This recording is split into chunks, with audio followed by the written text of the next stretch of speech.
In this video, I'll be showing you the knitted cast-on. This is a very basic cast-on and probably one of the first that you'll learn. It's a really stretchy cast-on and it matches the stretch of knitted stitches very well. Start with a slip knot, as always.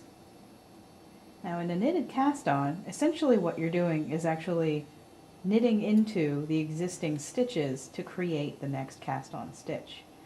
So, knowing how to knit is obviously imperative before learning this one, so I wouldn't recommend that this be the first cast-on you teach someone if you're teaching them how to knit. You insert your right hand needle into the stitch on the left hand needle, just like you're knitting,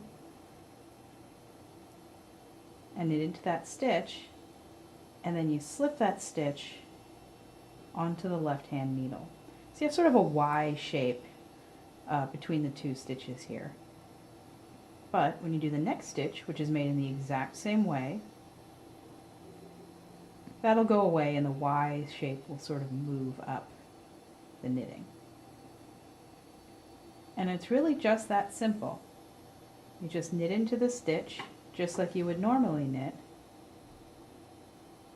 Slip the stitch through the existing stitch and then onto the left hand needle.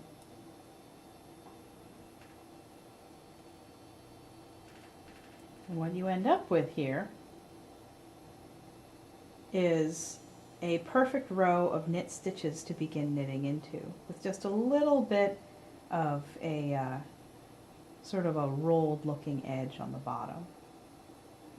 But you won't have any of the problems with this cast-on where the first row to knit is difficult or anything like that. It's very simple, very easy, and it's also a cousin to the cabled cast-on, which is done in the same manner, but in a slightly different way.